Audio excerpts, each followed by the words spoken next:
Assalamualaikum warahmatullahi wabarakatuh. Perkenalkan, nama saya Jalsa Putri Ibtihal Aksilah, NRP 541852124555, Prodi TPS semester 4. Di sini saya akan menjelaskan tentang penyakit pada terumbu karang. Sebelum saya menjelaskan penyakit pada terumbu karang itu apa, saya akan menjelaskan terumbu karang terlebih dahulu. Terumbu karang adalah karang. Yang dimaksud adalah koral, sekelompok hewan dari ordo Scleratinia yang menghasilkan kapur sebagai pembentuk terumbu. Terumbu adalah batuan sedimen kapur di laut yang juga meliputi karang hidup dan karang mati yang menempel pada batuan kapur tersebut. Sedimentasi kapur di terumbu dapat berasal dari karang maupun alga. Secara fisik, terumbu karang adalah terumbu yang terbentuk dari kapur yang dihasilkan oleh karang. Karang merupakan jenis hewan invertebrata laut yang termasuk dalam filum Cnidaria, mempunyai sel sengat, dan termasuk kelas ubur-ubur. Lalu, penyakit karang. Penyakit bisa diartikan sebagai setiap gangguan terhadap kesehatan yang menyebabkan gangguan fisiologis yang merupakan interaksi antara host, agent, dan lingkungan. Penyakit bisa ditandai dengan adanya luka.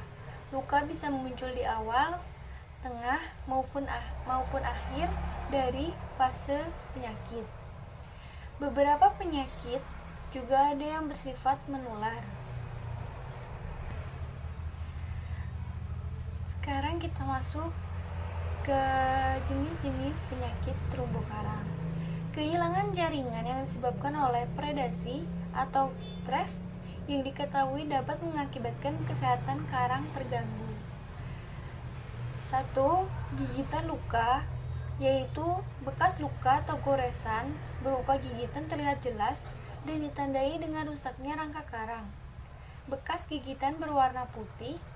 Beberapa bekas luka biasanya ditumbuhi alga dan beberapa bisa sembuh atau pulih. Dan adanya ikan predator yang ditemukan di area survei, yaitu ikan kakatua, ikan buntal, dan ikan betok. Selanjutnya, sedimentasi damage atau kerusakan sedimentasi, yaitu area yang ditutupi oleh sedimen berupa area yang tersebar, tidak beraturan, ditandai dengan hilangnya jaringan. Perairan biasanya keruh dan terlihat adanya sedimen di permukaan substrat atau karang. Ketika sedimen berakumulasi pada karang hidup mati, dan hanya menyisakan rangka karang. Lalu, bisa penyakit yang disebabkan oleh abiotik dan biotik. 1. White syndrome, yaitu area dengan jaringan karang yang hilang akan menyisakan rangka yang utuh dan terbuka. Tidak ada pita antara jaringan karang yang sehat dan rangka karang yang terbuka. Batas luka biasanya diskret atau difus, tapi tidak berpigmen. Laju kehilangan jaringan bersifat moderat atau cepat. Luka di belakang, penyakit berwarna putih dan secara bertahap berwarna coklat dengan rangka yang menjadi rusak, menyerupai pemutihan, tapi jika diamati secara lebih dekat dan teliti akan menunjukkan hilangnya jaringan karang. Garis tepi pada luka biasanya berbentuk garis tidak teratur dan anular. Yang kedua, yellow band disease, luka berbentuk vokal, multivokal, dan menyebar dengan garis tepi anular atau linier berwarna kuning pucat, berbatasan dengan jaringan karang sehat. Perkembangan luka dari milimeter hingga sentimeter per bulan.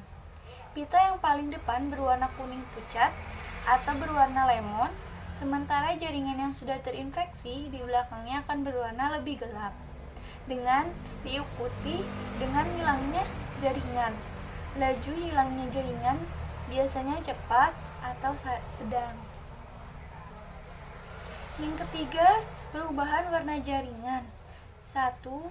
Trematodiasis, yaitu pola luka biasanya multifokal dengan jaringan karang yang membengkak dengan ukuran 1-2 mm berwarna pink hingga putih.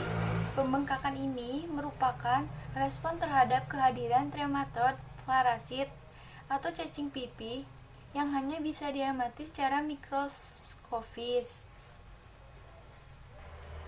Yang kedua, bleaching, yaitu karang masih hidup dan polip juga masih terlihat. Adanya gradien antara jaringan sehat dan jaringan yang memutih merupakan hilangnya alga simbion pada karang, biasanya dihubungkan dengan tekanan terhadap lingkungan seperti suhu. Yang terakhir, growth anomalies atau pertumbuhan anomali. 1. Growth anomalies of unknown cause, yaitu luka berbentuk fokal atau multifokal, sirkular hingga difus dengan bentuk yang tidak beraturan. Biasanya lebih besar atau lebih kecil daripada jaringan yang sehat di sekitarnya. Biasanya berwarna lebih muda karena berkurangnya zooxanthellae ataupun tidak sama sekali. Dan yang terakhir, GALS atau deformasi rangka karang berbentuk fokal atau multifokal yang berhubungan dengan adanya invertebrata seperti kepiting ataupun barnacle dan sebagainya. Deformasi rangka karang di sekitar invertebrata biasanya berbentuk tidak beraturan dengan konstum yang menebal sehingga akan terlihat lebih menonjol. Segitulah video yang saya buat tentang penyakit pada terumbu karang. Mohon maaf jika ada kesalahan. Wabillahi taufiq wal hidayah. Wassalamualaikum warahmatullahi wabarakatuh.